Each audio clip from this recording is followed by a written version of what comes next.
Okay, hello YouTube. So this is the start of a new series, and I guess kind of one of my first real videos that I post on to my shit posting YouTube channel. But basically, it's Go series. We're gonna be learning about Go, Golang, and basically just trying to use it to build a project. So let's get started.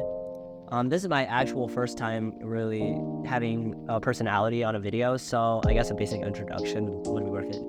So I'm 16 years old, and I'm Chinese, but I live in the United States, in Michigan specifically. Love this place. It's fantastic. And I love TypeScript, so I use TypeScript for a lot of my projects, which honestly, I've used TypeScript for projects that don't, or shouldn't be designed using TypeScript. So that's kind of one of the motivations why I'm learning Go, which is a compiled language, and more statically typed. Although TypeScript is statically typed, it still is somewhat arguably loose in its type definitions, and there are very easy overrides that you can give, but Golang has a much more strict set of type checking, type annotations, and kind of almost a design philosophy. So yeah, this picture here kind of just represents me. I think it's just my profile picture on GitHub. So honestly, you're probably going to see it change a bunch. But yeah, this is the first one. So here's my motivations. So first is to try something new. I've never done Golang, never touched it before.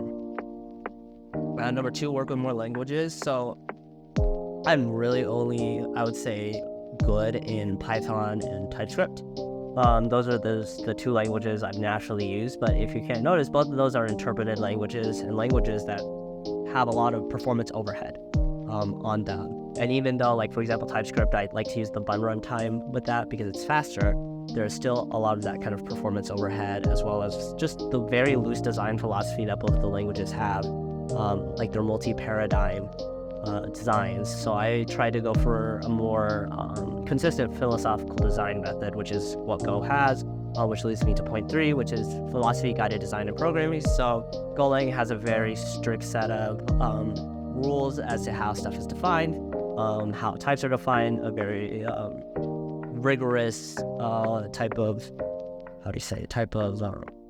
convention. Like, there's a lot of strong convention that can't be broken. So I want to kind of work with the language of the more rigorous and obviously more, used design philosophy, and syntactical convention. And number 4 is to just build something semi-useful. So I'll talk more about what it is in the next slide. And then some extras is to kind of show my programming to more people, and to also find more people that program.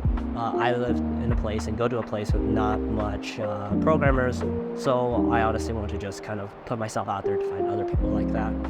To kind of just show the world my skills and my ability to learn, because ultimately this is more like a diary and kind of a blog rather than a very concrete like tutorial and whatnot. I'm inspired by other YouTubers. I don't know the exact name. I think one of them is Theo. Theo, kind of his design style of kind of just talking to the camera, talking about his thoughts, talking about his design, his approach. So that's basically what I'm trying to do with mine. And kind of show to colleges, because I'm in that process of going to college very soon, my ability to learn, as well as kind of what my skill sets are and how they have an impact, because not everything exists in a vacuum. So here's the project idea. I already have a name for it because I've already made this project. It isn't exactly something new. This project I've designed in TypeScript, and wrote it completely in TypeScript and made it executable using button compilation. But that has a lot of bloat to it. It has that performance overhead because it has to include the button runtime. Even if it's minified, it has to include that button runtime there, as well as high memory usage. For what I checked, I think it's up to like a gigabyte when it runs as a service, because that's kind of the two parts you'll see right there, the service and the CLI. So the service runs in the background of the computer, constantly updating domain records. And the idea is very simple. It's basically a program that goes onto like Cloudflare or Vercels, and they have, how they have their own DNS section. So you're able to point those, and often for like people like me, because I run a home lab at home, we want our our domain that we paid for to forward back to our IP address, our public IP address, so we can access our services, whatever that's port forwarded. However, because we live at home, we do not have kind of consumer consumer grade ISPs or ISPs that view us as businesses, which require a more consistent static IP. So our IP always changes, I believe, about once a week. Our public IP address will change, and then that would require a human or like us to manually go to Cloudflare and re-update those records. So the idea behind the project is to create a program that automates this task, as well as a CLI component, so it's very flexible and very easy and intuitive to add these records. My other project was written in TypeScript, so yeah, that's that little point. And then conclusion. So the idea is to put this in a playlist and kind of updates for every something significant or anything that happens.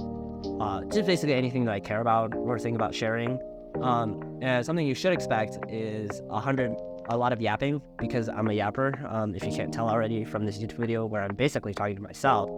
But yeah, and the format will be probably really similar. We'll be looking at, I'm probably going to do it in Google Slides like this, where I put together in like 5 minutes. And then in terms of if there's actual code, I'll screenshot the code and kind of put it in there. So right down here, this is my GitHub. If you ever want to check out some of my code, a lot of my projects there are archived or not worked on, because I really don't work on GitHub that much, because I don't really collaborate with anybody, so I don't really find a need to use GitHub for the collaboration aspect of it. And in terms of actually like syncing up my code with a bunch of other computers, my whole lab covers it, because I have a web server running on it and a code server running on it, where I can just remotely connect from any computer and get all my up-to-date project files on there, and I do all my programming on there. So it's just not necessary for me to also have to push to Git, even though, the contribution chart, it looks pretty if it's really green, but mine's really empty. I really only go on GitHub to look for issues or to post issues about programs I use. And then my domain is down there. There's not really any active website on it right yet, because I haven't configured it correctly, and I'm just kind of lazy. I'll probably do it tonight to actually like host something on it, so you can actually kind of see a portfolio of that.